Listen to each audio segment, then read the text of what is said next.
After I hit the record button. Good afternoon, SCTA, RCPA, Board of Directors. I'll be taking roll. We'll start with Director Melanie Bagby.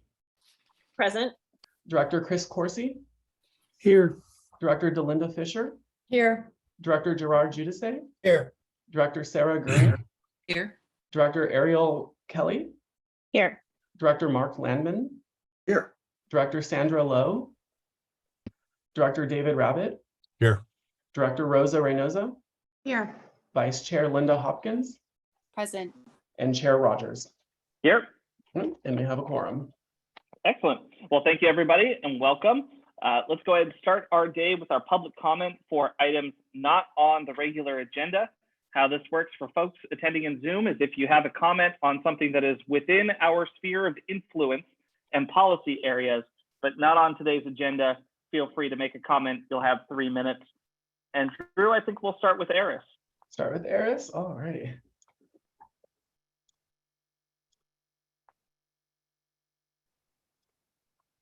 All righty, Eris, I have permitted you to speak. You may start when you unmute yourself. Thank you. Eris Weaver, Executive Director at Sonoma County Bicycle Coalition. And I just wanted to issue all of you a personal invitation to an event this Sunday that we are co-producing along with the city of Petaluma called Ciclovia. Ciclovia means bicycle path, and this event started in the 70s in Bogota, Colombia, where they now closed every week, every Sunday, 70 miles of streets are closed to cars for people to run, bicycle, do other kinds of outdoor and community building activities. And I have been wanting to bring one of these events to Sonoma County for years. And so we are finally having our first one, which will be about a 2-mile route from Walnut Park to Lucchese Park, incorporating the Lynch Creek Trail, a whole variety of activities and events going on. And it's a very participatory event. There aren't going to be beer tents and food trucks and things like that, because we want people to engage with local businesses, but it's a fun time to come out and see what it's like to experience the street with no vehicles and to be able to get from one town to the other. So the event's from 10 to 2. Invite all of you to come see it, because my dream has always been to do it first in one city and that everyone else comes and sees how fabulous it is and wants to do one as well. In bigger cities like San Jose and San Francisco, they'll do them several times throughout the summer in different neighborhoods every time. My dream is that eventually we have them throughout the county, multiple events every summer. So come on down, take smart if you can, and bring your bike or roller skates or skateboards or just walk. And I hope to see you all there. Thank you. All right, thank you, Eris. Chair Rogers, I don't see any other members of the public with their hands up. All right, we'll go ahead and bring it back, and we'll move on to item number 3 on today's agenda. That's our consent calendar. We'll start with 3.1, which is our meeting notes from June 13th. 3.2, continue to authorize our teleconference meetings in compliance with AB 361. I think all of our jurisdictions are familiar with this process now. And then item 3.3, it's our amendment to agreement RCPA 22002 with the County of Sonoma to implement our Bayren program portfolio. I'll start and see if there's any questions or if anybody would like to pull any items off of the consent calendar for today. Seeing none, we'll go to public comment on our consent calendar. Confirming, I don't see any members of the public who wish to speak on this item. Okay, I'll entertain a motion on the consent calendar then. So moved. A motion from Healdsburg and a second from Rohnert Park. And Drew, can you go ahead and call the vote? We'll start. Director Bagby. Aye. Director Corsi. Yes. Director Fisher. Yes. Director Giudice. Yes. Director Gurney. Aye. Director Kelly. Aye. Director Landman. Aye. Director Rabbit. Aye. Director Reynosa. Aye. Vice Chair Hopkins. Yes. and Chair Rogers. Aye. And that passes. All right, let's go on to our regular calendar then for the day, starting with items A, joint SCTA RCPA items. And Suzanne, do you want to kick it off with item 4.1? I do, Mr. Chair. Thank you. Just a quick update on the state budget. You've probably heard a lot from CSAC or the League of Cities, but just wanted to highlight a couple of items. Given the surplus, there was a lot of action around transportation and climate items. There's still more to come, I think, in follow-on bills later this month and in, all the way through August before session ends. But a couple of highlights included about 10.8 billion for transportation. 7.65 billion is going to be going to the Transit Intercity Rail Corridor Program, which we will talk about again later, but that's over a 3-year period and is a pretty robust program that provides some opportunity for additional transit funding that we'll be exploring. There's also an additional 1 billion for active transportation projects. This is on top of the normal ATP cycle of funds. So we'll be tracking that. There's a meeting later this week about how they're going to deploy those funds and whether it's to the current round of projects that were submitted or whether there'll be it'll be included as part of the second round. In addition to that, there is an earmark for $20 million for the Marin County segment of Highway 37 to do the design work for what we call the interim A project. We have also been pursuing funds for the interim B project. That's the segment in Sonoma and Solano counties of Highway 37, as well as funding for the ultimate project from 101 to 80 for the CEQA NEPA funding for that. We hope that we will see some money for some or all of those things that I just mentioned in a bill that's going to come out in July or August. So more to come on that front. One other note on the transportation side is there had been some significant discussion the last few months about a potential fare-free program that would be funded through the state budget. That did not come about, so we won't be seeing any state funds for that. As I'm sure you saw, there was a direct sort of relief package to individuals, and the fare-free portion for a program did not make the cut.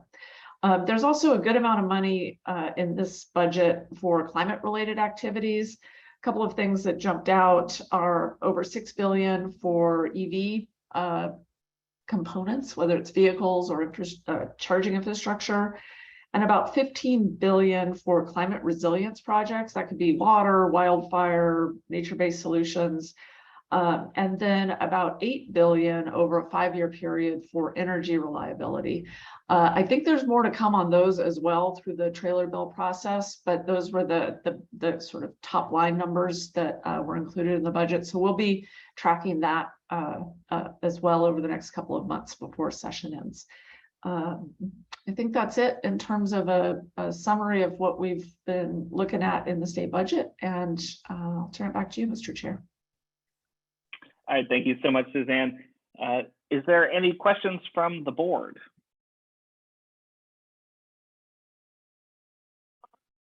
I'm seeing none. Let's go to public comment on this item, Drew. Confirming, I do not see any members of the public with their hands up on this item, nor did I receive any pre-submitted public comments. I don't see any either. Were there any comments or statements from board members before we go on to our next item? Great, let's jump to item 4.2 then. Thank you, Mr. Chair. I believe this is the item, it's my item.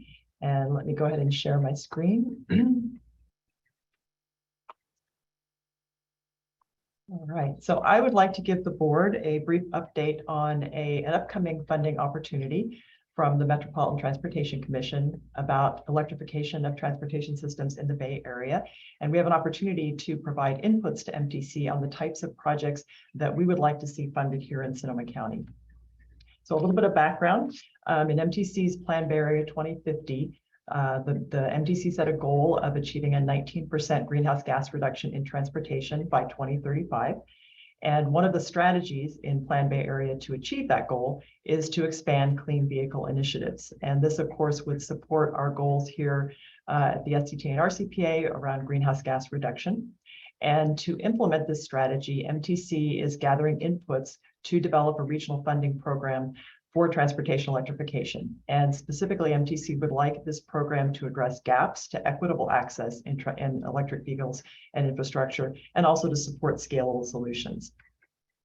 So here are some examples of the local needs and project ideas that MTC is looking for. So addressing gaps, so looking for potential projects around EV charging, for example, expanding EV charging in multifamily, low-income communities, e-bikes, electric car share, and EVs. These solutions should be replicable or scalable across the Bay Area and improve access to electric transportation for our underserved or marginalized communities, and of course, reduce greenhouse gas emissions.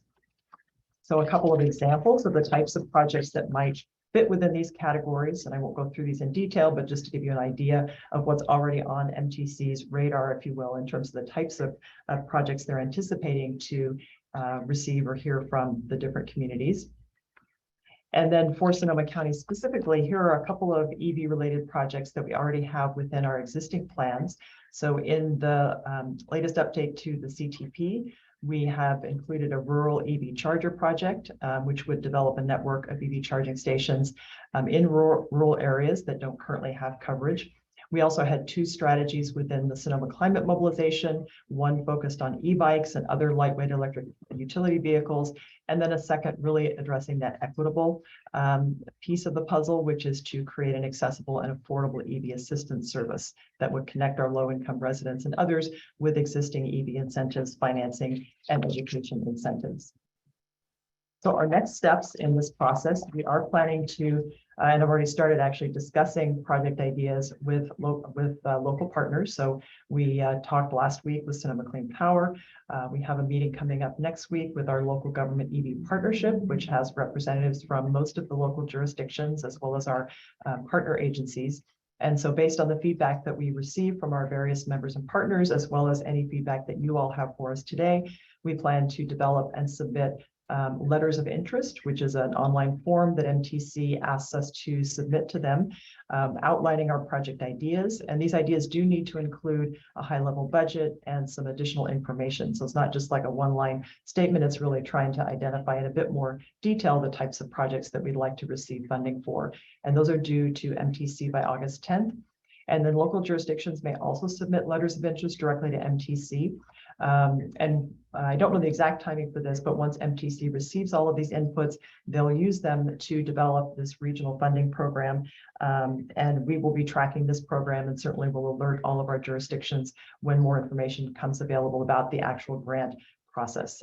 So more to come in the future, but we did want to make sure you were aware of this opportunity to provide input and welcome any ideas or thoughts that you have on projects that we should be submitting. So with that, I will turn it back over to you, Mr. Chair, for any questions or feedback. All right, thank you so much, Tanya. I'll look to the board to see if there's any questions on this item. Let's start with Director Fisher, followed by Giudice. Yeah, not so much question, but I'm wondering if we can focus on three areas. Electric car shares, so that we don't have everyone actually buying a separate vehicle, but we can share vehicles. And then funding for affordable housing projects to actually provide that car share program and infrastructure. And then the third thing is e-bike incentives, but also parking for e-bikes at our transit centers. So safe and reliable parking for those. Great, thank you. All right, thank you, Director. Director Giudice, let's keep it to questions right now, and then we'll have an opportunity. Okay, yeah, so then I'll just start with a question, although I do have several comments, and I thank Director Delinda Fisher for her comments. Have we reached out to SMART at all? I have not reached out to SMART, so yes, Okay. that's a great, yep, I will do that for sure. And then based on that, I do have some comments later, Chair. Great. Vice Chair? I guess my question was, have we had a conversation about there was the excellent Cali VIP program, which we got some money for in Sonoma County, sort of what fell through the cracks in that program that we might still want to have funded through this opportunity. And then I also have another follow-up question, which is something that I just learned about, which is apparently Proposition 30 proposes to increase the tax on personal income above $2 million by 1.75%. to dedicate the revenue to zero emission vehicle projects and wildfire prevention programs, and is backed by Lyft. And this, if this sounds as odd to all of you as it did to me, it's very unusual, but it seems like since you've got firefighters, a big corporate donor, and, you know, taxing the rich, that it might have some shot of passing. So just in terms of looking at the world of need, like, do we have kind of a master wish list, dream list for what we would do if we had electrification types of money? Because, you know, it seems like the electrification of the fleet is something that is now potentially also has steam through an ongoing revenue source into the future. So just kind of like, do we have that kind of big picture dream wish list? So those are my two questions. Great questions. So on the Cali VIP, we have been working with Sonoma Clean Power. And so my understanding is that basically the first program was oversubscribed. So Sonoma Clean Power has a wait list of potential locations to install EV chargers. But I think you also raise a good point for further follow-up on my part to understand if there's other pieces of that program that could be improved or matched or built upon. So definitely we'll continue talking with Sonoma Clean Power about these opportunities. And then in terms of master wish list for EVs, we have what's defined in our mobilization strategy. We also have the EV charging infrastructure work that was done as part of the SHIFT plan, which basically outlined all of the areas in the county that we felt, you know, based on the analysis, were really prime locations to install EV charging. So that's one list that we have, if you will, of potential charging locations. But I think there's more that we could do, certainly, to be better prepared for more funding opportunities. So thank you for raising that point. Director Bagby. Oh, thank you, Mr. Chair. Yeah, kind of along the lines of Delinda's question. So I guess my question is more in the line of how do we best position ourselves for success on this? So I guess I'm asking, are we looking for more project-based, or are we looking for more strategy-based? And the reason I'm asking that is kind of what Delinda brought up is, you know, one of the challenges that we face, certainly at the city level, is, you know, balancing people's concern about a lack of parking with the need to, you know, build more multifamily housing, more providing for co-housing. So the direction that I'm asking for is it appropriate to make this request that's maybe less specific, but actually, you know, would help cities cite, you know, EV parking as part of an incentive to, you know, reduce parking requirements and things like that, and to incentivize car sharing. So is it, and then the second thing I wanted to ask is it also appropriate to with this pot of money to look at off-street charging, like lamp post charging grants, things like that? So those are kind of my two questions. Are these mostly falling under kind of like more formal, you know, charge point type stations, or are these grants for more general electrification projects? And then are they looking for project specific, or are they looking for ways that we could bake this into our housing policy? Does that make sense, Tanya? It does, and I guess my response would be, this is our opportunity to influence what MTC considers funding. So they don't have a defined program yet, and by expressing and submitting the needs that we have in terms of this letter of interest process, we have the opportunity to help shape that program. So would definitely welcome additional feedback or ideas about specific projects or strategies that we'd like to see considered for funding. And this really is a great opportunity for us to put that input forward. Oh, great, thank you. Any other questions from the board? All right, Drew, let's go to public comment. We'll start with Steve.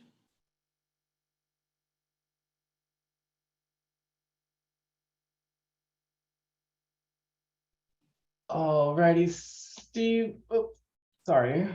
I permitted you to speak, Steve. You may start when you unmute yourself. Whoops. change my screen. My functions. Thank you. Can you hear me yet? Yes, we can hear you. Okay. I'm interested in to what extent the funding is going to aim to reduce vehicle miles traveled. Whether it is involved with better transit, more frequent transit, compact downtown developments, more downtown rentals, that sort of effort.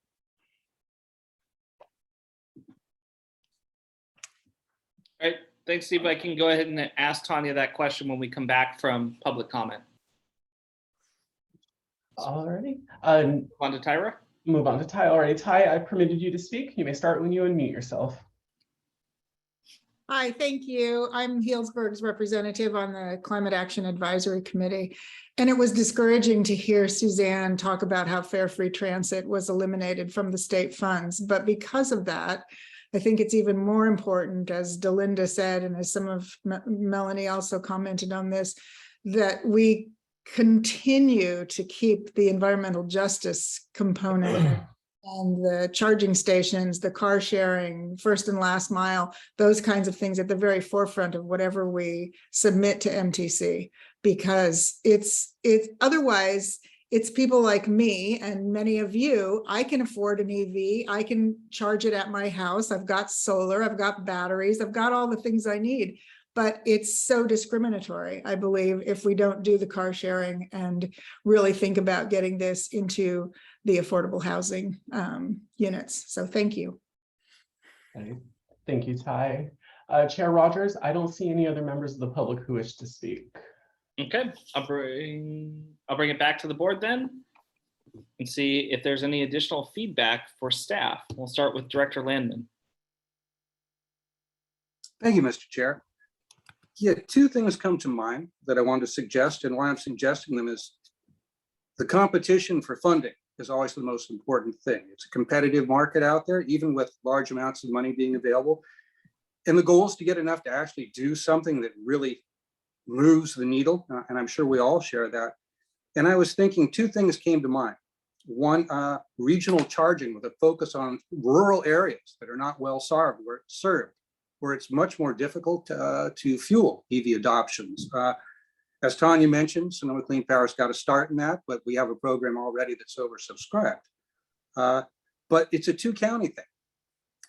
And that's where it comes to me where it might be very valuable. If we're going to compete, if we're wandering with projects that cover 2 full counties, I have a feeling we're much more competitive just by the nature of it. And the other thing that might work hand in glove that is multifamily charging. Another challenge that really needs to be cracked. Again, I know Sonoma Clean Power has programs working towards that already have a basis of being multi-county, since Mendocino County is a part of that. So I would just suggest potentially look into that there.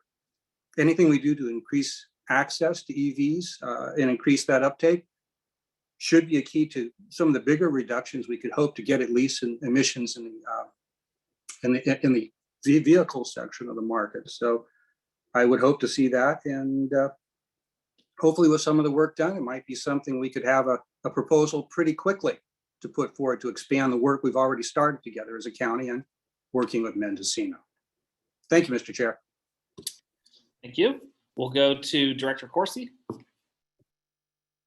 Thank you. And I just want to second the suggestions made by Directors Fisher and Bagby along the lines of using this to incentivize the use of electric vehicles, whether they be cars or bicycles, in multifamily projects, particularly affordable projects that have significant or in 100% affordable components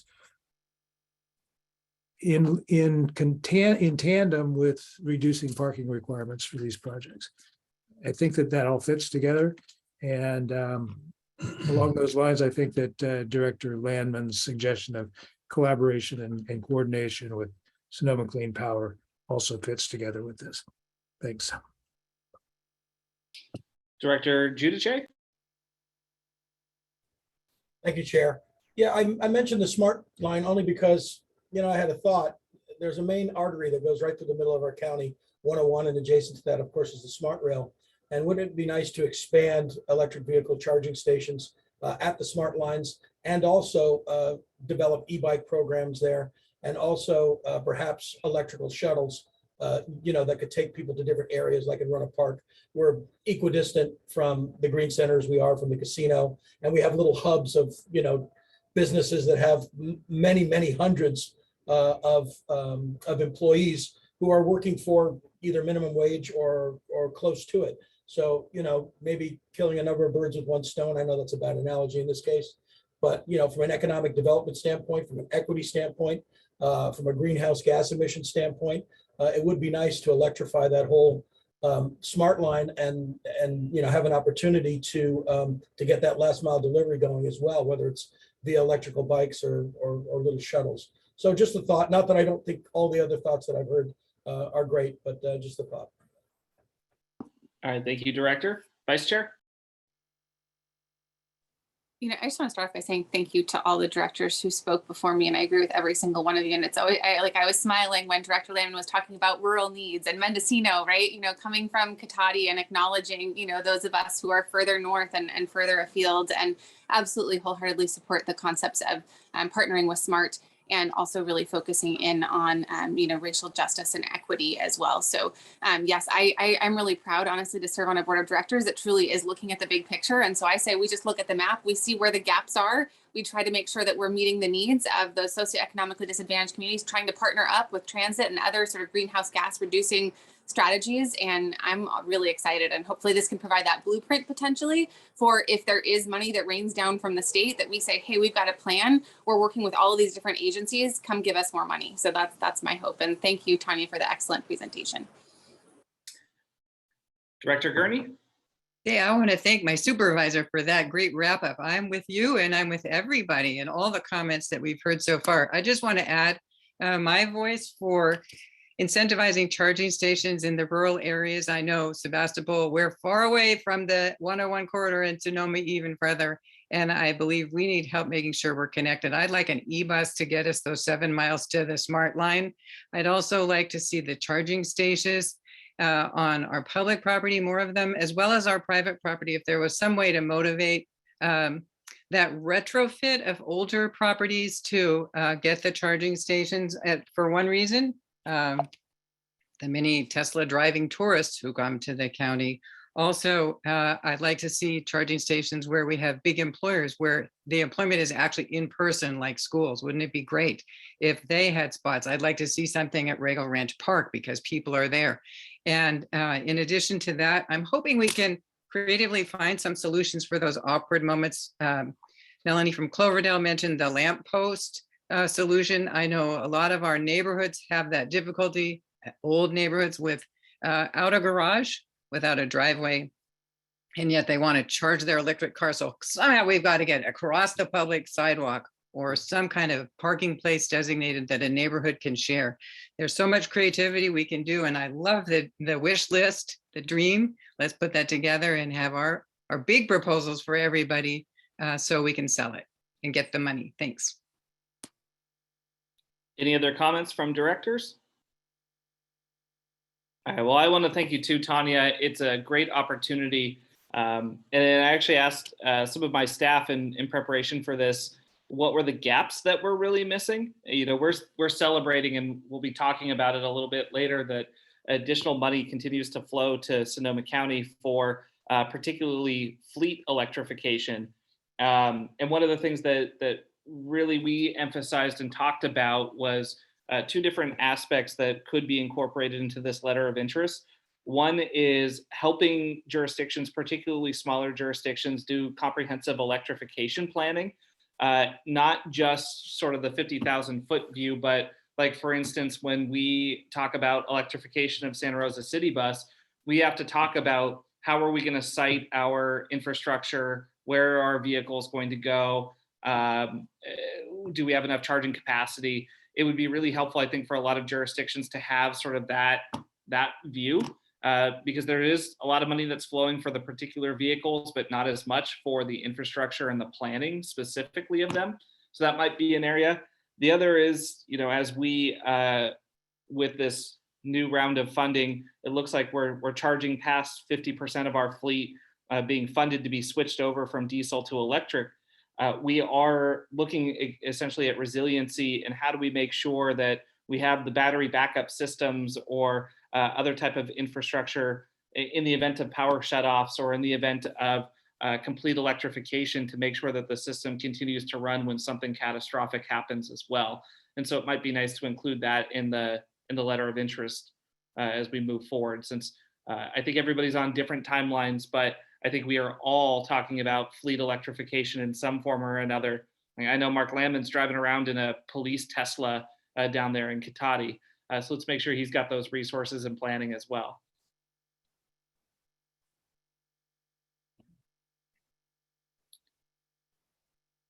Great. Thank you all for your feedback and inputs. This is very helpful. Okay, if there's nothing else from the board, we'll go ahead and move on to our next item. It's an action item. That's item 4.3. I'll turn that over to Suzanne.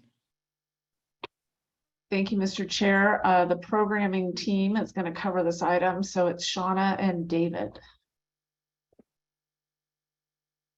First, let me just share my screen real quick.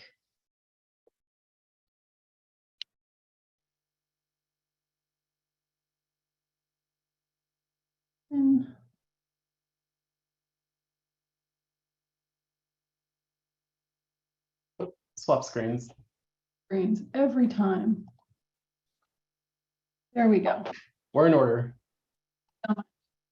Okay, let me start again. Good afternoon, directors. I'm going to present to you today the draft staff recommendations for the SCTA Funding Program. Cycle 1. So as many of the board members likely recall,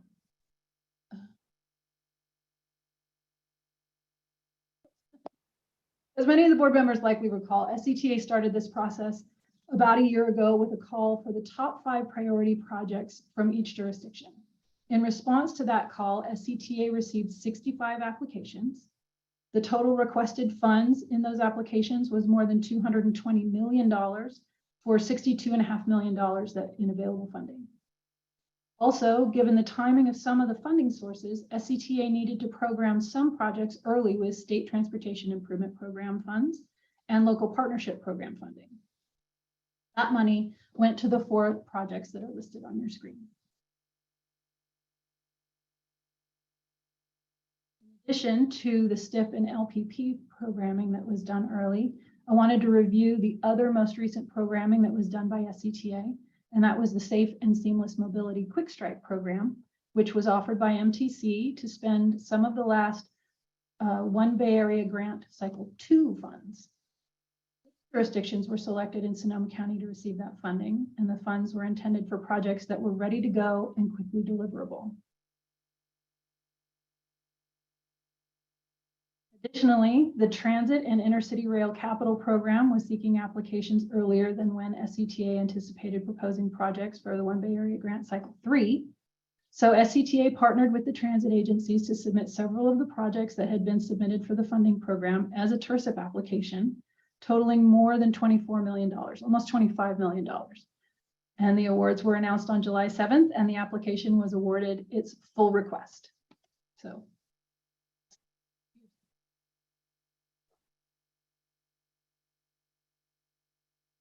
That background, that brings us to the process that SCTA staff went through to evaluate the remaining projects that had been submitted to the SCTA Funding Program Cycle 1. All of the projects were evaluated by staff and received a consensus team score. Criteria that were recommended by the TAC, the Citizens Advisory Committee, and approved by this board. The evaluation criteria address established goals of the Plan Bay Area, the Comprehensive Transportation Plan, the Sonoma Climate Strategy, and Go Sonoma. They include benefits to equity priority communities, potential shift, safety, community engagement, emissions reduction, and project readiness, among others. Staff's initial approach was to rank each project in order of its raw score. We then used a cutoff score of 95 points, and using that method, the total funding requested of projects that fell into that category was $101.2 million, which was nearly double the available funding. Those projects are listed in Table 2 of today's agenda packet. Staff also looked at a second scenario where we again selected the projects with a score of 95 or above, but excluded transit projects since we were anticipating the TIRCIP grant award as a working premise. The approach of this scenario disproportionately benefited some jurisdictions over others and would have difficulty meeting all of the SCTA and regional goals and performance targets, though. The projects on that list, also, one of the projects on that list had already gone out to bid, so that was removed from the list. And you can see those projects listed in Table 3 of the selected the highest scoring project from each jurisdiction, but this approach would also disproportionately favor some jurisdictions over others, and it would have been challenging to program given the levels of certain funding sources. That scenario is shown in Table 4 of the agenda. And that leads us to the actual staff recommendation, which I will turn over to David. Thank you, Jonna. So the staff recommendation is shown in Table 5 is based on that third scenario that Jonna described, but we adjusted that recommendation based on a number of factors. This includes looking at geographic equity, making sure that all areas of the county are going to benefit from this funding, looking at the eligibility for certain funding sources. For example, 2 projects from the Sonoma County or Pengrove intersection improvements are only eligible for the Roanoke Park mitigation fee funds that SCTA receives from Roanoke Park, and there are not really any other projects that are eligible for those funds. And we're also looking at what our regional performance goals are and the need to ensure that pavement conditions throughout the county are still addressed while meeting our mode shift and goals to increase transit use and active transportation throughout the county. Combined with the awarded TIRCIP grant, we feel that this provides a balanced program of projects that will have a multimodal investment approach that will benefit our entire region. And I should note that we're also assuming as part of this recommendation that the Smart Windsor extension will be funded through other funding sources. And the Petaluma North Station was already funded through the TIRCIP grant. So going on the next slide here, we show all the projects that we're recommending to you for consideration of future funding. I should know we have added a column describing the primary type of the project, simplified into several categories: bicycle and pedestrian improvements, pavement improvements, traffic operations improvements, and also transit operations. And so these programs and projects will include projects throughout every jurisdiction in the county and will benefit the entire county through the combined group of projects. And on the next slide, we have a pie chart showing this funding recommendation broken out by the type of projects. As you can see, about 45% of the funding will go towards projects that are primarily bicycle and pedestrian projects. About a third of the funding would go to projects that are primarily for traffic operations, and about a sixth of the funding would be for pavement and projects, and then a small amount of funding for transit operations. And then on our next slide, as Shauna mentioned earlier, we are also looking at the funding the board has also previously approved over the last year and a half, including the Quick Strike funding, the 2022 STIP funding, the 2020 Local Partnership Program, and the Transit Intercity Rail Capital Program grant to kind of look at over the last year and a half, what have we distributed funding towards. And it's really kind of a very multimodal approach here, with still about 30% of the funds going to bicycle pedestrian projects, about 28% of the funds going to transit capital projects, about 2% of the funds to transit operations, 20% of the funds to traffic operations, and about 12% of the funds to pavement. So we feel this is still a very balanced program projects that will benefit the entire region. And I'll turn it back over to Shauna now. So with that, staff is requesting direction from the board on the draft recommendations. We do want to note that the recommendations are draft in order to accommodate board, committee, and public input. The final programming recommendations will be brought back before the board in September. And we have also asked that sponsors of the projects determined to be the most suitable for OBAG 3, and those are shown in Table 5 with a yes in the OBAG suitable column, complete and submit MTC OBAG 3 applications and complete streets checklists to SCTA by July 18th. This is a list of the projects that we have asked for OBAG 3 applications to be submitted. On this list, and submitting an OBAG 3 application does not guarantee that the project will be submitted to MTC, nor does it guarantee that they will receive federal funding, because once we submit to MTC, the program is competitive. We've been given a regional target for Sonoma County, but it is not a guarantee. That I would like to review the schedule as it stands today. So last month, we took the funding program recommendations to the technical and transit and citizens advisory committees. This month, we are taking the recommendations to the Climate Action Advisory Committee and the Countywide Bicycle and Pedestrian Advisory Committee. And of course, today we're presenting these draft recommendations to the board. In August, we're preparing the final draft funding program recommendations. So once we get all of the input from the board, from the committees, and from the public, we will bring all of that information together and make a final draft recommendation to bring to the board in September. After the board has had an opportunity to review and approve our list of proposed projects that will include the One Bay Area Cycle 3 projects, then we will submit those to the Metropolitan Transportation Commission also in September.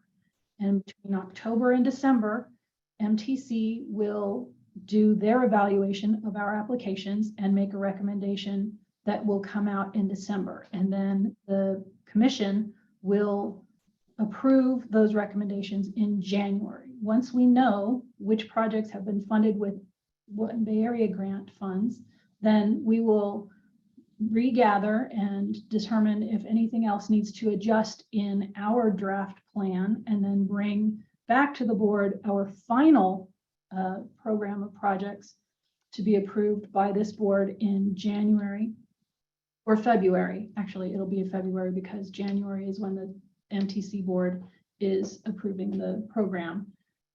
And then also in the end of February, after everybody has been approved, then all of the jurisdictions that have been selected for One Bay Area grant funds will have to submit their projects into the Transportation Improvement Program. And that brings me to the end. So I would turn it back to the board and yourself, Mr. Chair, if I could just jump in for a sec. Please. I just two quick things. One, want to thank the entire SCTA RCPA team who spent at the time scoring all of the projects and working through the options. I want to thank all of the project sponsors who I think were, and maybe some still are, a little leery, uncertain about how this process was going to work. But I think from where SCTA and RCPA sit, it's turned into a really great opportunity to prioritize those projects that really rose to the top based on the scoring criteria, but also to put together a very competitive and ultimately successful grant for the transit projects. You know, it was one little slide in there, but that TIRSIP grant of $25 million is a huge difference that, but for this sort of collaborative call for projects effort, we probably would not be, we would not have secured those funds. So just wanted to add that sort of bigger picture perspective and appreciate your staff who have submitted projects and the SCTA RCPA team who pulled all this together. All right, let's go ahead and look for hands from directors. Let's start with questions first, and then we can come back for comments after public comment. So Director Reynosa. Yes, thank you. One of my questions on the scoring, one of the items was you were looking for equitability, right? I think it was 10 points. And looking at what was submitted, and obviously I'm looking mainly in Windsor, where on the 8-page document are you looking to see something mentioned that it's equitable, that this is a project that is going to the underserved or low income community. Can you help me out with that? Sure. So there were a couple of different things that I need to address. First is we have, by MTC standards, we have, I think, 2 equity priority communities in the county.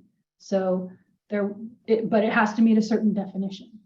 So with that, knowing that information, SCTA staff also looked at the mapping that we have that shows communities of concern. And so it wasn't necessarily included in the application because as we developed these evaluation criteria, it was after MTC released their application, but we had already done our call for projects about a year ago. So we had to work with the jurisdictions to make sure that we had the right information to try to evaluate that. So it might not appear directly on that 8-page application, but we did work with the jurisdictions to try to determine which communities would really qualify as communities of concern. So just to follow up, offline, could I connect with you down the road just so I can understand it better and make sure I understand what my jurisdiction is submitting and what improvements we can make? Thank you. Any other questions from board members? So Suzanne, at the risk of delving into, potentially sensitive areas, can you use Hearn as kind of an example on the OBAG 3? You see that Hearn is by far the highest scoring project. Can you just let folks know sort of what happened with that project? Sure. So Hearn, as I think probably most of the folks on the board know, is a project that's in the Measure M sales tax expenditure plan. City of Santa Rosa has been working to get it delivered and pursuing a variety of grants in order to fully fund it. They submitted for, I believe it was 8 million in funding through the SCTA through this cycle. And the proposal is that we program 5 million of that 8 million request. And the reason for that is it is eligible for the local partnership program funding that we have control over. That's a state program, but we have some guaranteed funds. It is not eligible for One Bay Area grant funds because it is considered capacity increasing because it has a variety of elements to it, but some of those elements are adding a lane to the existing structure, well, building a new structure that is wider than the current structure. It does include bike and pedestrian facilities as well, but MTC views it as capacity increasing, and One Bay Area grant projects are not eligible for capacity increasing. So part of what doing this sort of singular call for projects allowed us to navigate those different funding pots. I guess one could argue in the case of Hearn, we weren't 100% successful, but I do believe we have some options going forward, both with the competitive local partnership program. The city has also applied for a federal grant, a RAISE grant. We're committed to getting that project completed. It's just a matter of what those sources are. But the opportunity to select the right funding source for the right projects, I think, is what was really key to this approach that we did this go around. Does that help, Director or Chair Rogers? Yeah, no, that's helpful. And it helps with some context around my comments after public comment. So with that, we'll go to public comment.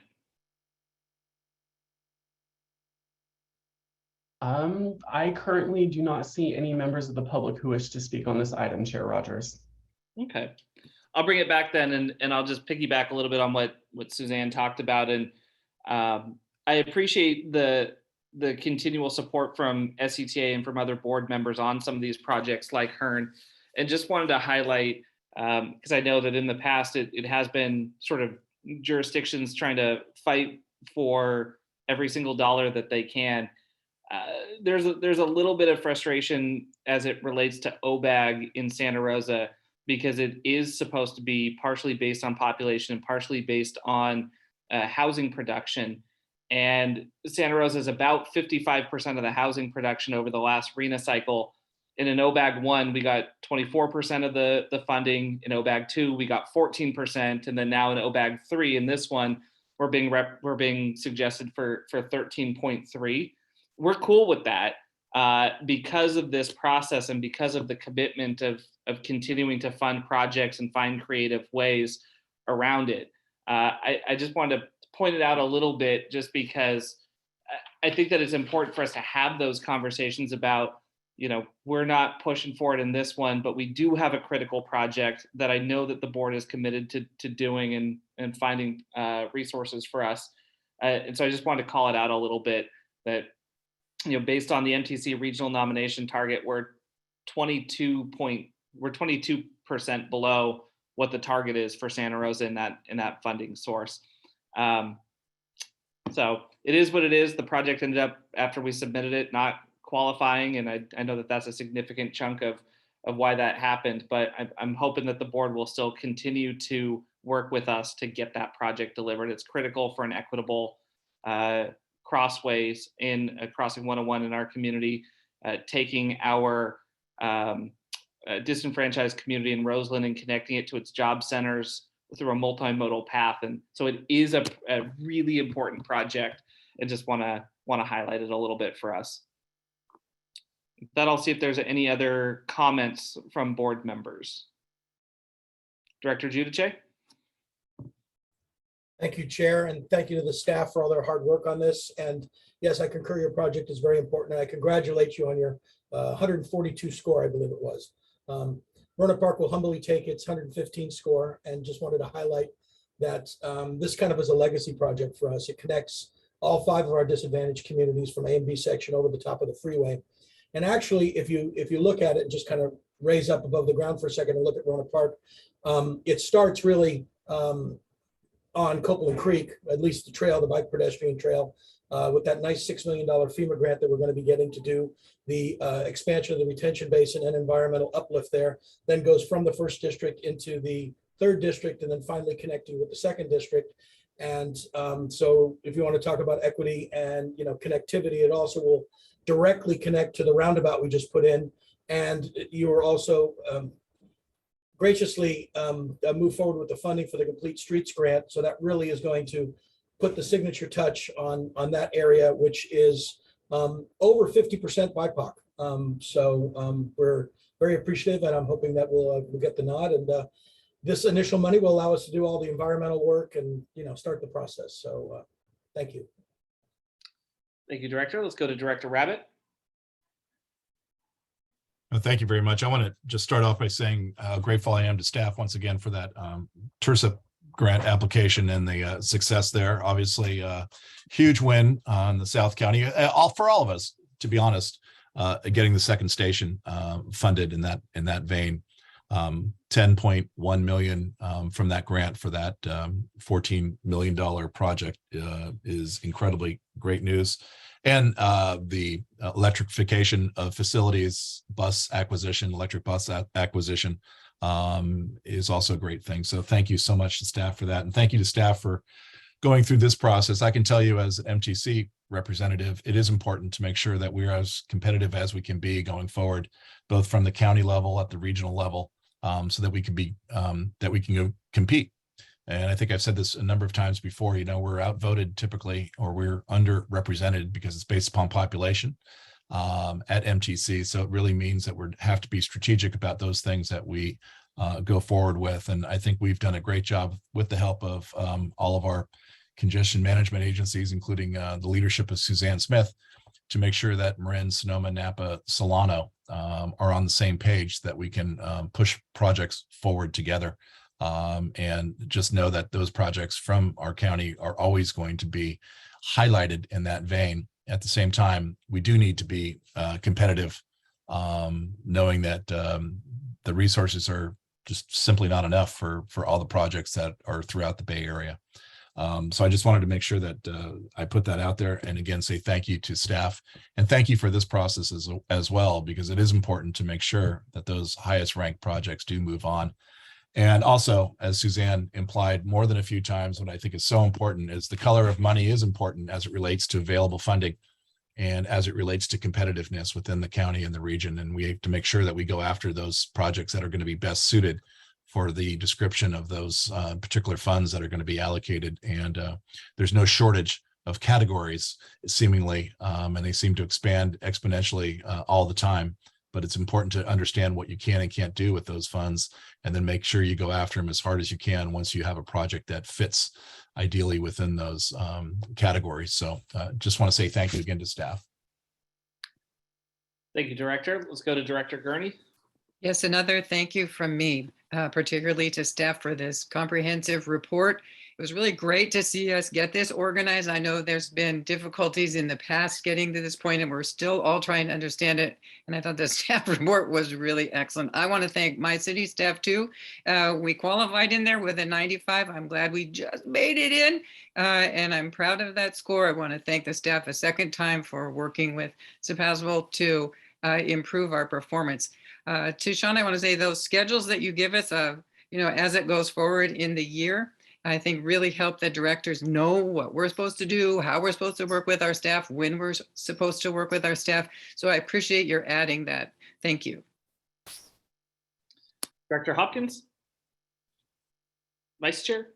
Yeah, I just wanted to sort of echo my support for Director Rogers' request of the Hearn overcrossing, and then also hopefully not step on Supervisor or Director Corsi's toes by saying that Moreland, I think, will also benefit from that overcrossing, and would love to have long-term conversations about better connecting Moreland into Roseland. And I know that Supervisor Corsi has been working on an ATP that we started back when I was supervisor, trying to advance kind of enhanced bicycle and pedestrian amenities in that community, but really do see the benefit in that project and hope that we can continue to support that. And then I also wanted to say thank you for the nod for Forestville, something I've been working on for 5 years. I'm really, really excited to see that kind of bike and pedestrian amenity and support coming to an unincorporated community. So look forward to fulfilling, hopefully, all of the unmet needs that we see. There were so many great projects, and it was really wonderful to get to learn what's going on in different parts of the community, and also to see the rigor that was applied by staff in terms of the analysis and the assessment, and really trying to prioritize, I think, the values of this board. So thank you all so much, and looking forward to moving forward in the process. Oh, and thank you so much for the calendar, because when I first joined this board, I was like, how and when are funding decisions made, and when does the money become available? And so, like, seeing this is when it's going to come back, that was all super helpful. So thanks for that transparency. Director Landman? Thank you, Mr. Chair. I'll start by saying I'm supportive of the staff recommendation. And I just wanted to comment, I don't know if it was clear to the other directors, I bet it was, but as I worked my way through my packet, even though obviously, like most of us, I was paying attention to this funding early on, even had one short conversation with one of the staff about this, it became apparent to me how difficult and how much work staff had to put into this. I felt a strong degree of empathy for the level of consternation that staff must have had trying to work through multiple scenarios to balance this, because it's not as simple as here's our rating, here's the high ones, that's it, we're done. There's a lot of different things that have to factor in here. And I think the effort in trying to work through these scenarios, try and make something that still matches our goals and guidelines to have a reasonable, equitable distribution. When I'm talking about equity, I'm talking about place equitability throughout the county to make everybody feel like they're satisfied. Something, nevertheless, that looks back and forward too, by planning and seeing what other funding sources might be available. That was really a lot of work. And of course, getting the TIRCIP grant again. And I really just wanted to underline my appreciation for how difficult a task that was, how much work must have gone into it, and how good I believe personally the outcome is. I think this is a perfect example of why we have SCTA, the value of SCTA, and I think it's a perfect example of SCTA at its absolute best. So I'm very supportive of that, if it's not obvious. And I did want my hats off to everybody who worked on this, because I can see this is one of those projects that the deeper you dove, probably the more challenging it became, but you got through it and we're all appreciative. Thank you very much. Director Rabbit, is your hand legacy hand? Perfect. All right, I just want to thank staff as well. It is a huge process, and especially with TIRSIP coming in, it made it so that we're able to fund a lot more projects that are good projects and make a difference in everybody's community. So thank you so much for that. I know that we'll be talking about these projects as they come across the finish line, and I look forward to seeing sort of the scoring and the outcome from MTC's deliberations. And I know we've got a good representation on that. So thank you for putting in on it. Is there any additional direction that you need? I know we do need to take a motion to at least give the initial thumbs up on. Thank you, Mr. Chair. We're actually just looking for direction today, and the final say will come back in September. Okay. Let's keep moving then through our agenda to 4.4.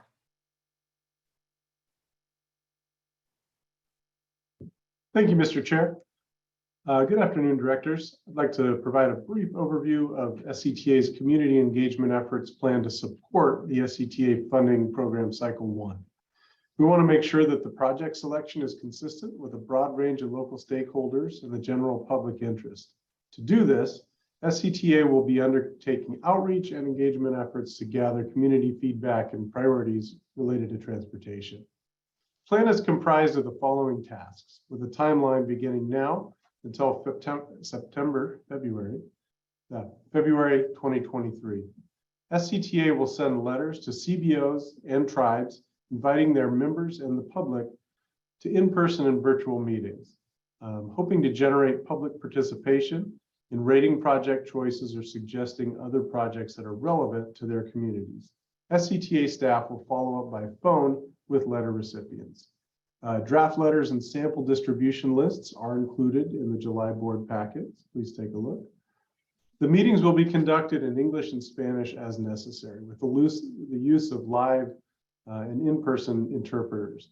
Materials and virtual components will be created and conducted with ADA compliance in mind, and meeting timing will take public work and childcare schedules into consideration.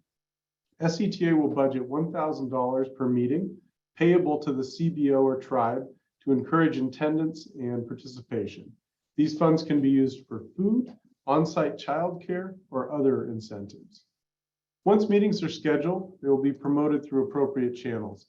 Publications such as La Voz and the Press Democrat will be utilized, along with submissions to community websites and paid social media posts targeting relevant audiences. Local radio can also be used. An online survey will be created to collect feedback from members of the public and stakeholders who are unable to attend meetings. The survey will be bilingual and will utilize a color-coded system to grade SCTA's suggested projects. All public feedback from meetings and online outreach will be collected and summarized to help guide current SCTA project selection, as well as future funding opportunities. CBOs and tribal groups may be able to assist with meeting documentation as part of the paid partnership contract.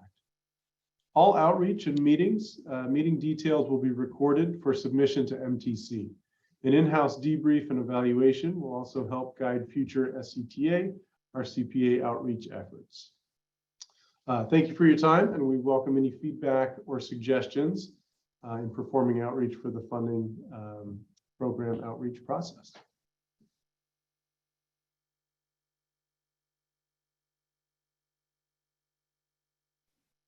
Looking, Director Reynosa. Yes, thank you. This is a great list of outreach.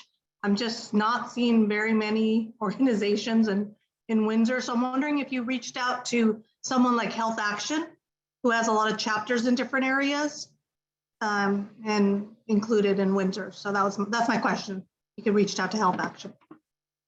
We have not, however, we'll definitely take that, add that to the list, and any other suggestions are certainly welcome at this time. Director Landman. Thank you, Mr. Chair. Yeah, Ross, I just wanted to ask you about the meetings. We're discussing supporting meetings with stipends for workshops to help drive attendance from public interest groups in the tribes. And I was curious, did we have a rough idea of how many meetings are planned? And I asked this because I looked at the list. I think it's approximately 68 organizations. I counted it by hand once and I decided I wouldn't go back and do it again, but I know it's right around there. And 7 tribes. So that's about 75 different organizations. Would we really be looking at potentially, if everybody was interested, 75 different meetings? Do we have a range that we're planning? We do. I believe that, and this effort is, just to give a little background, is based around kind of the previous outreach related to the CTP. And so I believe, oh gosh, I'd have to double check, but we were looking at doing about, $10,000 was the budget. So this is, we are not expecting to do a full stipend with each of these organizations. It's really as necessary where we can get the audience and where we're going to get the most feedback. So there's no real range, but the expectation is clearly it wouldn't be all of these audiences. Thank you. Director Gurney. Thank you. I just wanted to add, as part of Sebastopol's vitality effort, Ross, we do have a CBO council. It's been meeting for about 2 years, and our contact person is Mary Gorley, our assistant city manager. They have, it's executive directors and managers, and they have rotate the facilitators. So Mary is the most solid connection. Let me add 2, Gravenstein Health Action Coalition, which is a pretty, a group bigger than Sebastopol, and it has collected a number of health-related professionals, medical people, school people, enforcement people, et cetera. So there's some great resources for you for engagement. These are people too that our CivicSpark fellow Phoebe reached out to. So she's coming up later in the agenda.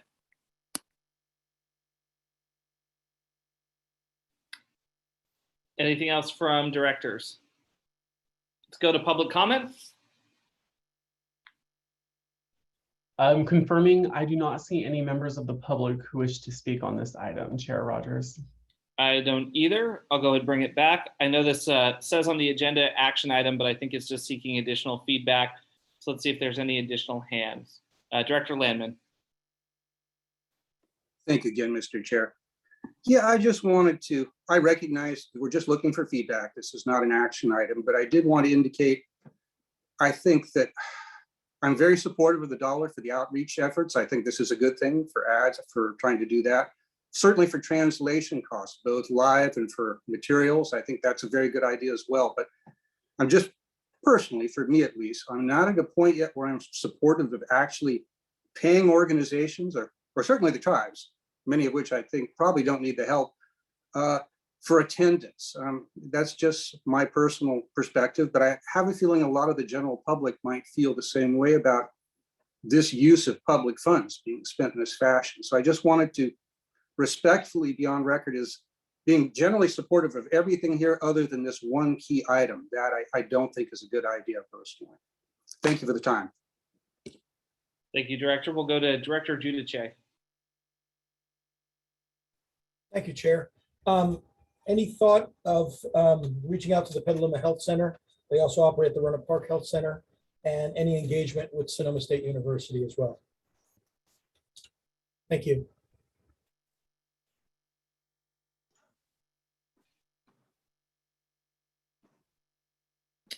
Any Director Reynosa? Yes, thank you, Chair. I stepped away for a second, so I hope I'm not repeating something, but an idea that I've seen happen at other meetings where they're trying to incentivize attendance, rather than paying the company, especially if it's a in-person meeting, maybe doing a $10 gas card for the first 10 people, 15, 20 people that show up, if you are trying to do something to incentivize attendance. But I agree that especially if it's a Zoom meeting, something that we're providing to the public, I kind of agree that the money shouldn't go to the nonprofit. Maybe the people attending should get something. Thank you. Any additional feedback for staff? Okay, seeing none, let's move on to item 4.5. Thank you so much, Ross. Thank you, Mr. Chair. I will go ahead and introduce this item. So as background for the board, last year, the RCPA and the City of Sebastopol partnered on an application for a CivicSpark Fellow to support the development of a climate action framework for the City of Sebastopol.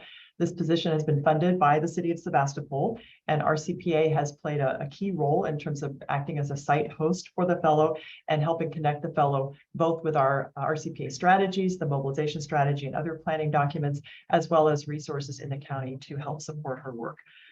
This project has been very much aligned with RCPA's strategic plan goal to support local government climate action by increasing the capacity of our members to engage in climate action. So I'm really excited to introduce Phoebe Golden to you today. She's going to give you a presentation of the draft framework that she's developed along with the City of Sebastopol. So I will turn it over to Phoebe. All right, thank you so much for that introduction, Tanya, and good afternoon, directors. I am going to share my screen. So I'm really excited to share with you all today what I've been working on for the past 10 months while in the RCPA office, and that is the Sebastopol Climate Action Framework, which is currently in its public draft form. So to provide some more context for this project, in December 2019, the Sebastopol City Council adopted a resolution declaring a climate emergency and committing to actions to restore a safe environment, including by reaching net zero emissions by 2030. Following that resolution, the City Council created the Sebastopol Climate Action Committee to carry forward these climate efforts. It's a 14-person, all-volunteer citizen committee, which began meeting in January 2021. And one of the initial tasks of that committee was to create a climate action framework for Sebastopol. And the committee and the City Council and RCPA successfully got the funding for my position, and the City Council approved it to lead that work of developing the framework. So the purpose of the Climate Action Framework is to provide some next steps towards meeting the goals of the Climate Emergency Resolution, including that carbon neutrality by 2030, both by reducing emissions and sequestering carbon from the atmosphere. It's also preparing for climate impacts that the city is already beginning to experience, and ensuring that all community members, and particularly those most vulnerable to climate impacts, are included in these efforts. So it's not a climate action plan, and it doesn't commit the city to specific actions, but it's a guidance document and a tool to help the city and the Climate Action Committee move forward, and also provides a snapshot of where the city is now, so sort of a baseline for those future efforts. And the framework development process began in late fall of 2021.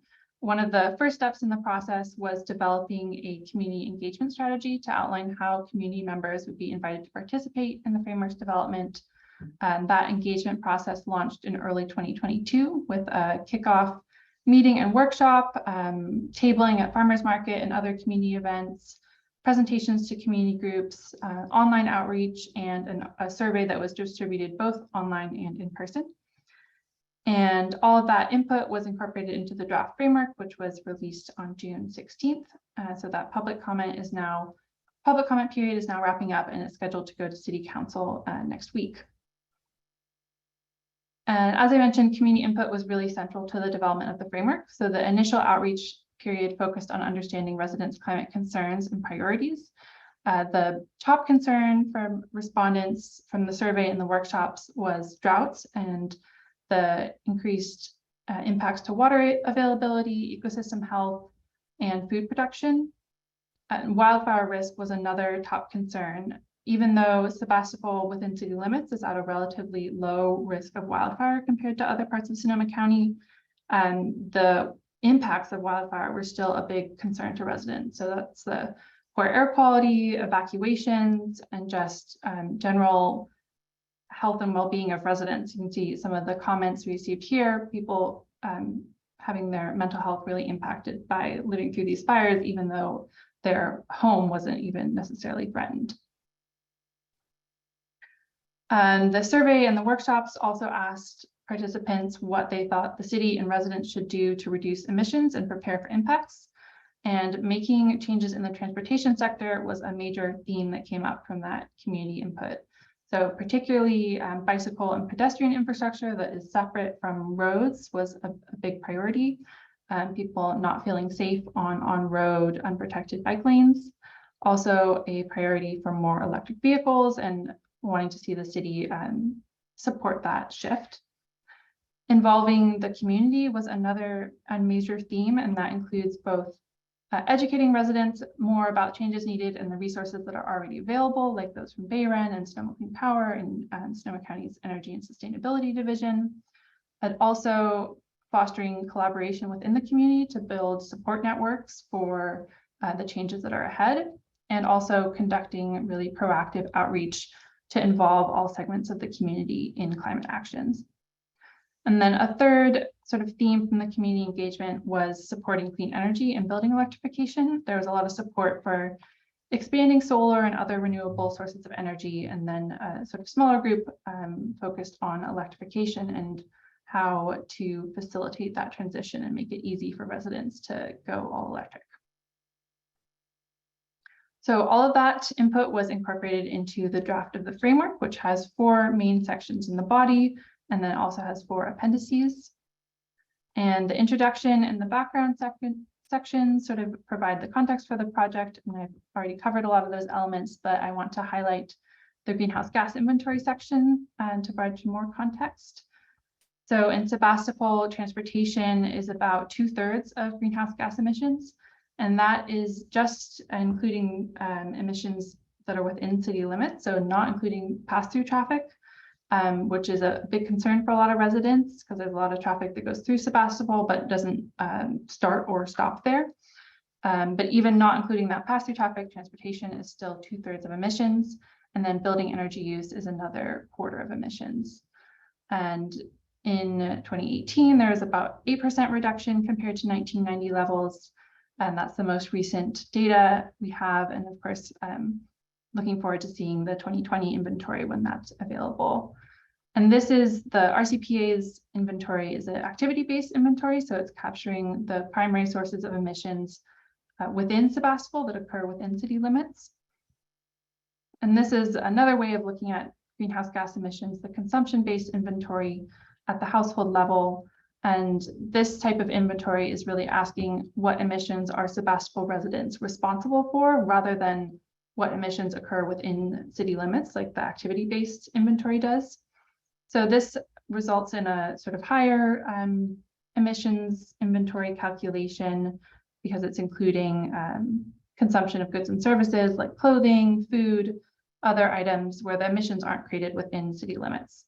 And this is a 2015 data from a group out of UC Berkeley, and this sort of information is harder to collect, and it's also a lot harder for local governments to impact these sort of emissions since they're occurring with outside of jurisdiction boundaries. So this is just provided as some additional context to consider and think about the bigger picture of emissions. So then the next section of the framework is action areas, and there are 6 action areas in the framework: transportation, sustainable land use, buildings and clean energy, consumption and waste, community, and city operations and leadership. And in each of those action areas, there's a set of goals that were developed from the community input received from the survey and workshops. There's data on the status of that action area in Sebastopol. So for transportation, there's data on travel modes from the SCTA travel model. In the building and energy section, there's data on natural gas use and energy, electricity use in general. And then there's a summary of actions the city has already taken in each area. So for example, the mandatory solar ordinance and maintenance of an urban growth boundary. There's also ways for community members to create change in that area in their personal lives and some potential metrics to evaluate progress towards those goals. And these are some examples of those last 2 subsections. So for the transportation section, one of the goals in the transportation section is to support a rapid, equitable transition to electric vehicles for trips requiring a personal vehicle. So the metric that might help assess progress on that goal is tracking the percent of cars on the road that are EVs. And currently that's about 5% in Sebastopol, and that's a database that's maintained by the California Energy Commission.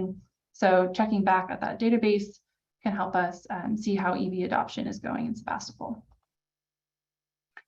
Then the final section, moving forward, that outlines how progress will be achieved. And the city's Climate Action Committee is really going to play a critical role there in evaluating actions and bringing them forward to City Council for approval. This section also talks about how progress will be tracked. So both through the RCPA's greenhouse gas inventory, looking at how emissions reductions are going, and then also through those metrics that are highlighted in each of the action area sections. And this section also recognizes the need for action at all levels and for continued collaboration with neighboring jurisdictions and organizations and agencies. And this is particularly true for topics that are outside of Sebastopol's direct control, such as those consumption-based emissions, pass-through traffic, watershed level issues, and other topics that are really bigger than any one city. So there's, as I mentioned, there's also 4 appendices, but we'll just focus on Appendix A, which is the list of actions for future consideration. And this is meant to be an evolving list of actions for the city to consider that could help meet the goals of the Climate Action Framework. So it's organized by those action area goals. And again, it's not a commitment to any of one of these particular actions, because they all need additional analysis of the staff cost, the greenhouse gas reduction potential, California Environmental Quality Act analysis. So it's meant to be a sort of reference point and a starting point for additional action. So next steps for the framework, it's still, as I mentioned, wrapping up the public review process. So it's this week going to the Planning Commission and Climate Action Committee for their approval, and then scheduled to be presented to City Council July 19th. And then once the framework is adopted by City Council, the Climate Action Committee will be focusing on developing a work plan to evaluate those additional actions, such as those included in Appendix A, but then also other actions that the committee wants to consider. And the committee will then work to evaluate and prioritize those specific actions, gather some additional community input on them, and bring them forward to City Council to move towards implementation. So that makes it sound sort of simple, but there's a lot of work ahead.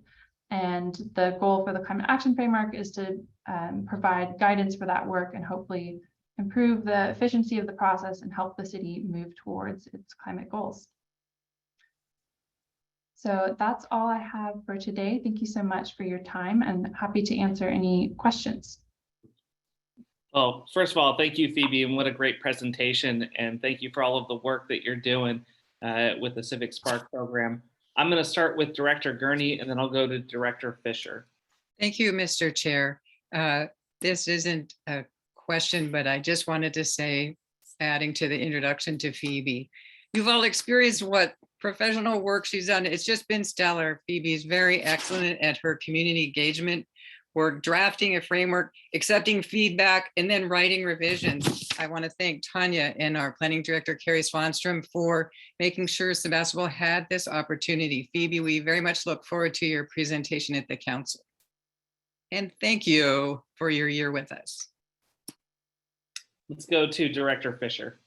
Thank you. And yeah, Phoebe, great job. I thought it was an excellent framework plan and was really curious about sort of the next steps. And I guess this is more a comment about, you know, the common themes that came up in Sebastopol are very similar to the themes that are here in Petaluma, and I'm sure very similar to Rohnert Park and our other jurisdictions. And all the actions that we need to take obviously are very similar as well.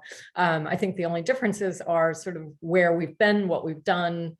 And I guess the question is, how do we work more collaboratively? And I guess that's really what the RCPA is all about. And I know we don't have funding for that, but it just seems imperative that we are sharing these resources and that we are sort of all, because we're all going down this same pathway, but it's, you know, which direction are we taking, and, you know, which pathway are we actually on, and, you know, where are we verging off, and all that needs to be done. It just seems, I would really like us to figure out a way as these jurisdictions to really be moving in the same direction at the same pace if we can, because I think if we're doing this together in mass, sort of, that will be much more successful.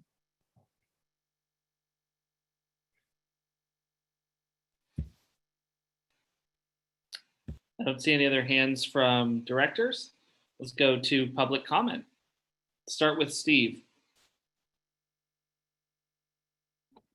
Alrighty, Steve, I have permitted you to speak. You may start when you unmute yourself.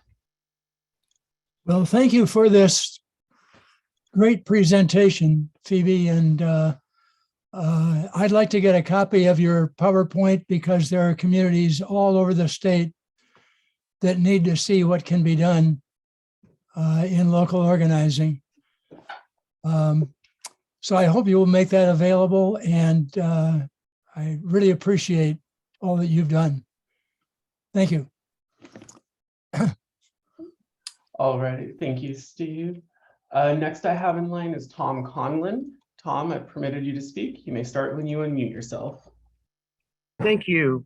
Tom Conlon here, speaking as an individual. I'm down here in Sonoma Valley. And I'm asking these questions based on my perspective in Sonoma Valley, because we too have been trying to do something similar. So I appreciate Director Fisher's comments about trying to get us all on the same page and work together. I was curious to know, I didn't see it directly in the presentation, if you discussed the 2016 Climate Action Plan local actions and whether those were considered to be an active part of this new framework, or whether you simply moved on and considered those to be no longer relevant to the process. This has been an issue that's been consuming our local city council for a while in Sonoma, and just curious to hear how that played in Sebastopol. Thank you for your consideration and your work putting this together. All right, thank you, Tom.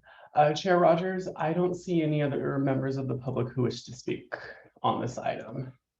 All right, thank you, Drew. I'll go ahead and turn it back over to Phoebe to see if we can get an answer to Tom's question. Yeah, absolutely. I did review the 2016 Climate Action Plan as part of my research for this framework. However, many of the actions were fairly outdated at this point. They'd either been implemented or they were not really relevant, or things that we felt would have a big impact on emissions or community well-being in Sebastopol. So I think there may have been a few items that were carried forward, but I don't think it was a big part of the framework. Okay, thank you. Let's go and see if there's any additional comments or feedback from board members. Go ahead, Vice Chair. I just wanted us to thank Director Gurney for her leadership on this, and for the city of Sebastopol, and the partnership with SCTA RCPA is just so beautiful. And this is just awesome and super exciting. So way to go, and just exciting to be a part of this process. Thank you so much for an excellent presentation too, Phoebe. That was really informative and wonderful. So keep on fighting the good fight, Sarah. All right, anybody else? All right, thank you so much, Phoebe. We really appreciate it. And I think everybody is secretly texting their city managers or CAOs saying, hey, you should go and check Phoebe out on this presentation and see if we can pull her into our team. That's great to hear, Mr. Chair. We want to keep Phoebe in this county, so let's find a spot for her to land. With that, let's move on to item 4.6. Thank you, Mr. Chair. I think Ross is going to kick off the first part of this update. Thank you, Tanya. Yeah, so continuing public engagement efforts were discussed in the June 6th Funding for Climate Change meeting with an update on the outreach schedule so far. Improvements and customizations to the slide deck based on the audience's climate literacy were discussed, as well as new opportunities to present. The public outreach survey will also need to be updated as efforts move forward. Recent feedback tells us that the Spanish version needs plainer language that is accessible for all literacy levels. The accompanying video has been affected by vendor delays, but should be back on track soon.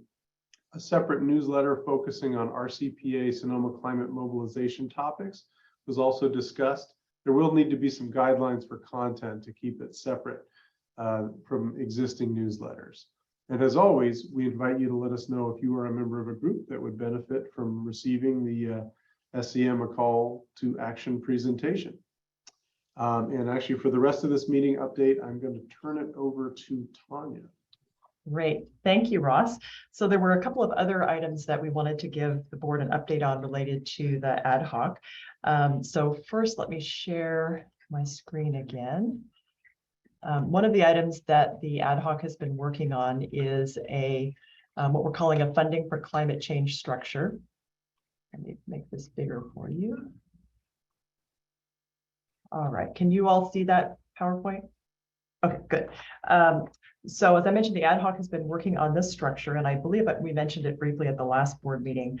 But the purpose of this funding for climate change structure is to support community-based efforts to engage climate experts, residents, and organizations in the development of recommendations to the RCPA board for an expenditure plan for a potential climate revenue measure in 2024. So the committee felt very strongly that we needed to put something in place that would really effectively engage the community at large in this process of understanding priorities and projects to be considered for this expenditure plan. So the idea here is that the Funding for Climate Change Steering Committee and the program committees would be led by volunteer community members and would be supported by RCPA staff, as well as this government partners committee that you see here on the slide. So we would basically provide kind of the connectivity to the work that's already been done with the mobilization strategy, and our government partners would also help with technical support and advice for these committees. So staff has put together a draft charter that describes in more detail the different roles and responsibilities for this proposed structure, and we'll be sharing that with the ad hoc at their next meeting later this week. And once we have feedback from the ad hoc, we plan to begin outreach to potential steering committee and program committee members later in July and early August, with a goal of really launching this committee structure sometime in August or early September. So that's what I wanted to share on the structure. And then related to that, staff is pursuing a new grant opportunity to help fund a big piece of this effort, and that is through the Strategic Growth Council's Regional Climate Collaboratives Program. And this is a new program that is intended to fund community-rooted cross-sectoral partners to form a collaborative and conduct capacity building activities that will assist under-resourced communities to access funding for climate change mitigation and adaptation projects. So the awards in this program will range from $500,000 to $1.75 million for a 3-year grant program. And the awards are expected to be announced in December of this year.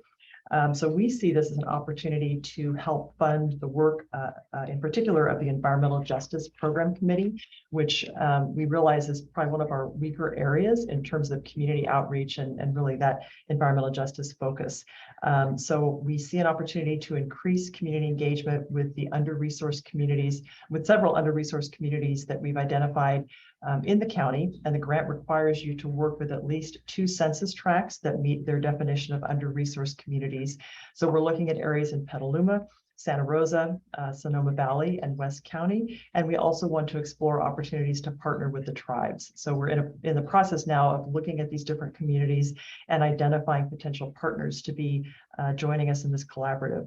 And so our vision is to use the funding to support engagement with these under-resourced communities, to identify their climate priorities and the projects they'd like to see undertaken, and also support them in building capacity to implement their priorities, which could mean helping them connect with funding opportunities, leadership training, project training, grant writing. It will probably vary by the community. And then we also see the priorities that are identified by these under-resourced communities through this Environmental Justice Committee, helping to inform the development of the draft expenditure plan for the future revenue measure.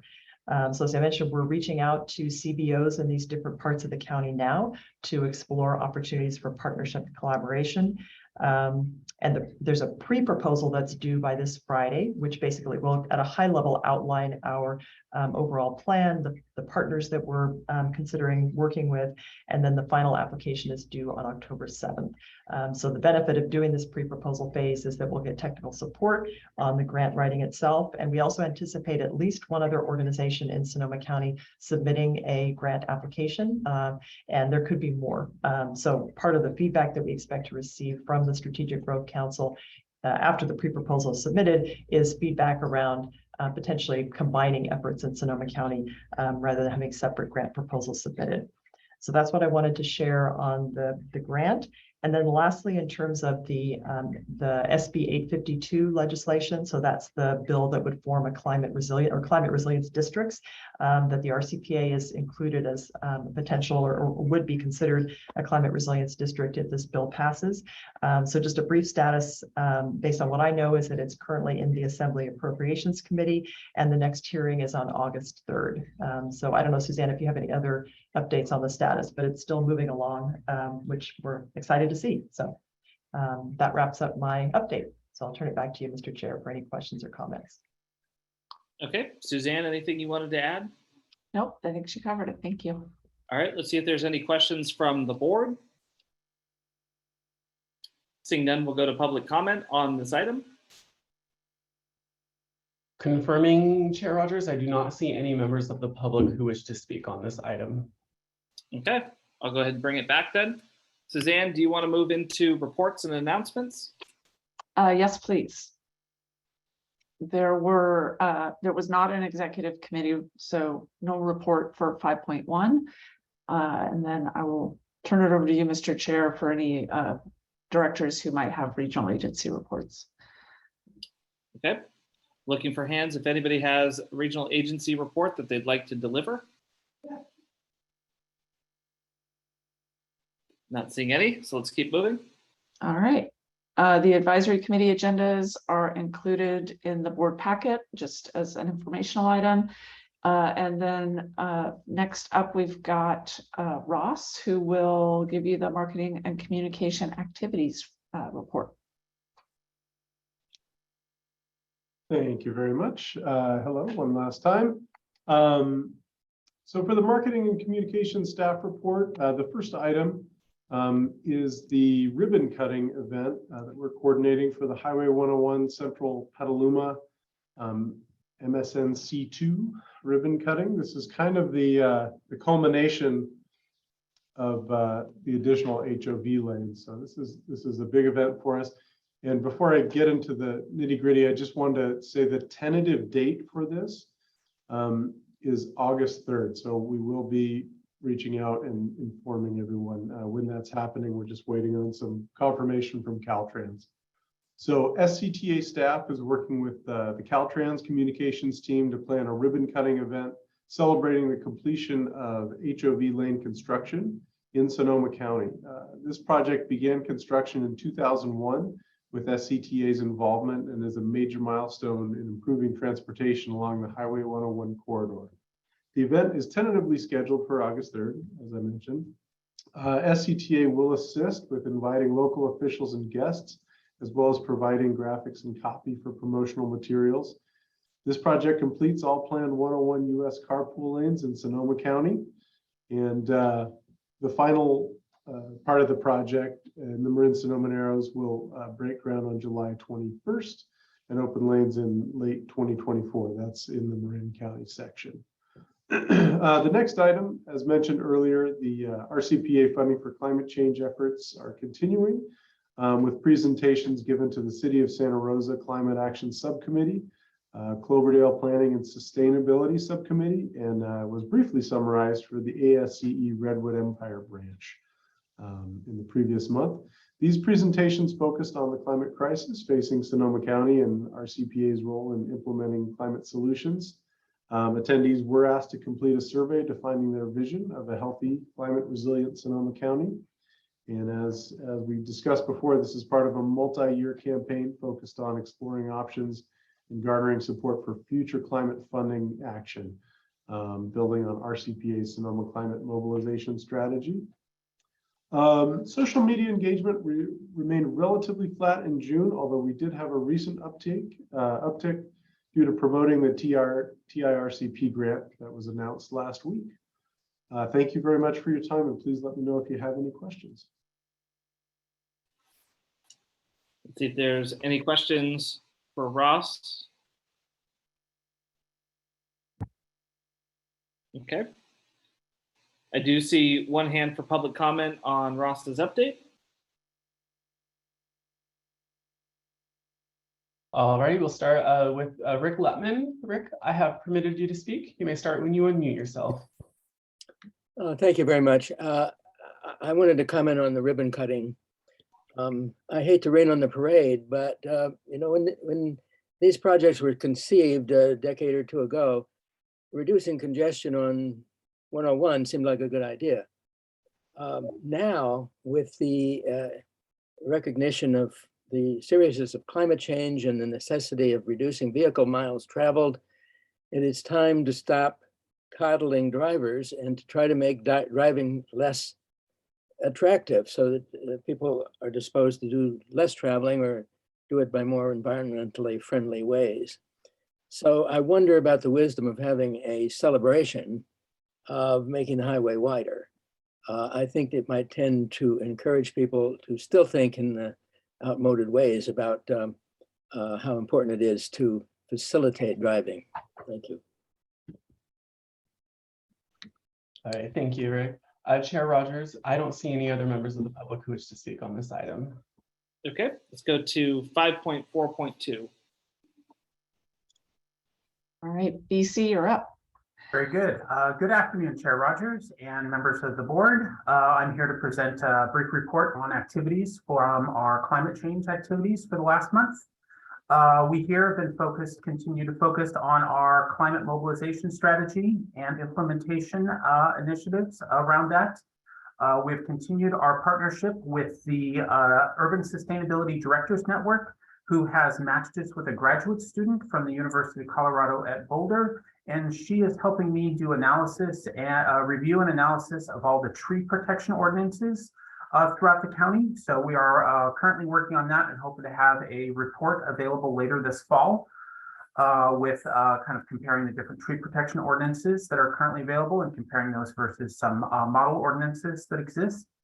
We have also continued to work with the Energy and Sustainability Division and Sonoma Clean Power on a number of collaborative projects and planning efforts, bringing the work of the three organizations together. Internally, a couple of quick things to mention. Staff here, RCPA and SCTA staff have been participating in an social equity training series that's hosted by the California Association of Council of Governments, which has been a very rewarding experience and has, I think, added into a very nice counterpart to our kind of more number crunching climate work that we do. Also, we have been, the staff between the two, RCPA and SCTA, has been working very closely on this letter of interest that Tanya spoke about earlier with MTC's grant programs. I also wanted to provide a quick update on our support that we're providing to the local jurisdictions on potential banning of the construction of new gas stations. The newest report I wanted to give there, the newest update is let everybody know that the city of Santa Rosa will be hearing their draft ordinance before the Planning Commission on this Thursday evening. So that is actually a great next step for us to see with our support that we've been providing to each of the jurisdictions as they move forward. A couple of other things briefly, we're continuing to work on the greenhouse gas inventory. Our plans for having that presented have been delayed just slightly as we've run into a few complications with the calculations and wanting to make sure we get the report correct. So at this point, we are scheduled to present that report, the update report to the board in September. So I will be back to you in 2 months with that report. And let's see a few updates on our work on the Bay Area Regional Energy Network, of which we partner with the Energy and Sustainability Division of the county.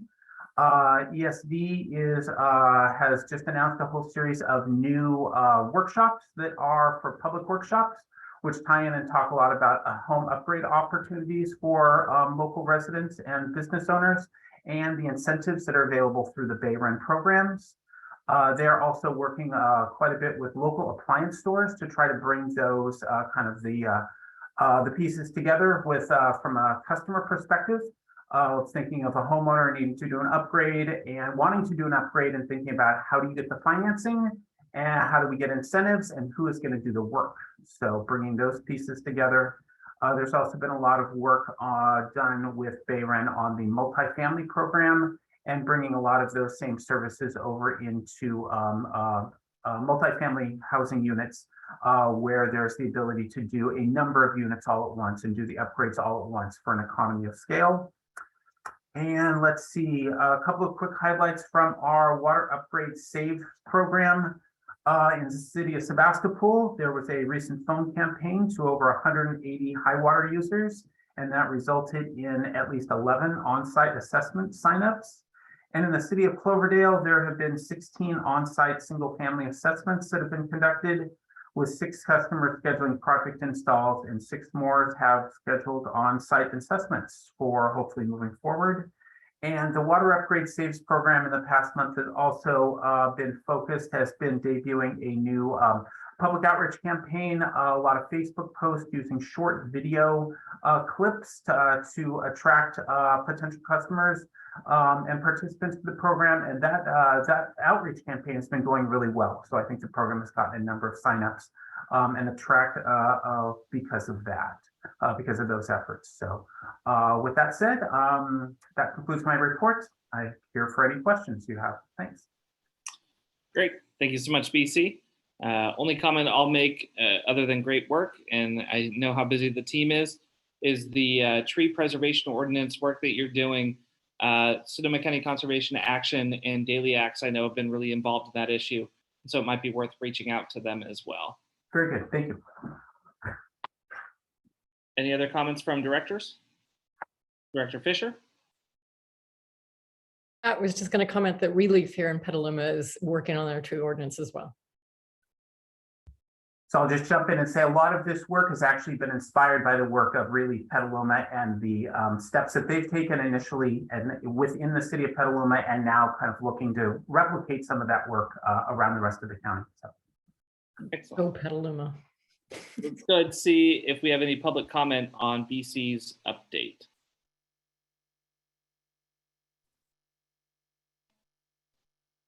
I don't see any, so we'll go ahead and keep moving. Let's go on to our planning activities report. Janet is here for that. Hello. On page 104, you'll find a list of tasks that planning team has been working on since the last board meeting. These are the usual things that we work on, and you will occasionally see in front of you for staff reports in action. But today I'd like to highlight the item Senate Bill 743. It's the second item under data management and whatever it's called. I'm sorry, that section that Chris does. The relatively new requirement that jurisdictions consider vehicle miles traveled when considering impacts under CEQA. Chris Barney's been working with the jurisdictions and a consulting firm to produce a VMT calculator. This has been ongoing for quite a while now to sort out how to measure VMT for CEQA. In August, the calculator will be presented to the TAC and CAC with a demonstration and training on how to use the tool. Assuming all goes well in the rollout next month, Chris will be bringing this item back to the board in September, so you get a chance to learn how VMT is calculated. And I'm going to keep it short today. So with that, I welcome any questions on that or anything else in the planning activities. Thank you. All right, board members, Director Corsi. Thank you. Just curious about VMT calculation. Is this a unique calculator that's being created here in Sonoma County? Yes, it is. And is there not a calculator to figure out VMT otherwise? I mean, I'm just surprised that we've been talking about this for a long time, and it seems like this is, I mean, it's great that Chris is working on this. I think he'll do a great job, but it's interesting that this hasn't been done before. It has been done. It's specific to our county. Thank you. Any other questions or comments from board members? All right, let's see if there's any public comment. Confirming I'm not seeing any members of the public who wish to speak on this item, Chair Rogers. Okay. Well, thank you so much. We'll move on to our projects and planning activities report. Thank you, Chair, and thank you for the input on our current programming action earlier on the agenda. I'll focus just on a couple project updates within the projects and programming activities report. So in addition to the celebrations that'll be happening on Highway 101, I do want to make the board aware that that is temporary delineation that you see out there, and there is some surface lifts of asphalt as well as final delineation and alignment that'll happen late this year or early next year. But to be aware that later this month, we will complete that last segment that's remaining between the outlet malls and Lynch Creek heading southbound, opening up all of the carpool lanes, incentivizing transit and carpooling on the corridor. Also on our Highway 116, 121 project, just to give an update on schedule, the current schedule for that is now to have a CTC action in December. That CTC action in December would lead to the contractors or, Caltrans doing the public advertisement for contractors to bid the project early in 2023. To close out the next project on the list is Highway 37. So Highway 37 engagement is our next opportunities are in September 1st, which is our next policy committee, as well as the ultimate project that's getting evaluated with alternatives being reduced as part of our planning and environmental linkages study. We'll have a public meeting that is now scheduled for September 14th at 5:30 p.m. With that, concludes the update on the projects and programming activities report. All right, thank you so much, James. Any questions from board members? All right, let's look to public comment. There just went a hand. All righty, Tom, I have permitted you to speak. Tom, you may start when you unmute yourself. Right. Thank you again for the opportunity. Just on James's last comment about the Highway 37, I was curious if there's been any review of a recent application across from the Sonoma racetrack for a large solar installation that would be in that Highway 37 area, and wondering how that's might interface with the PEL process for Highway 37. Just curious if that can be addressed at this time, or if anybody else is looking at that. Thank you. All right. All right, thank you, Tom. Chair Rogers, I don't see any other members of the public who wish to speak on this item. All right, let's see, James, if you have an answer for Tom. Yeah, I was not aware of the solar installation. It's something that I can look into and see if there will be potential project impacts for the interim or the ultimate alignments, and go from there. And Tom, as part of our Citizens Advisory Committee, I can definitely follow up with him on that. Perfect. And it's a Sonoma Clean Power collaborative project that Tom's talking about. Yeah, so that project I am familiar with, right? It's in the Sears Point area. It's not on the racetrack.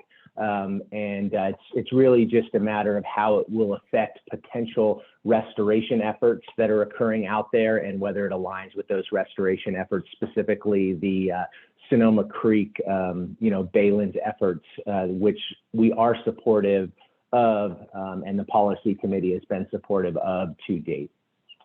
Gotcha. Okay. Any other questions or comments on this from the board? Let's move into member announcements then, and see if anybody has anything for the good of the order.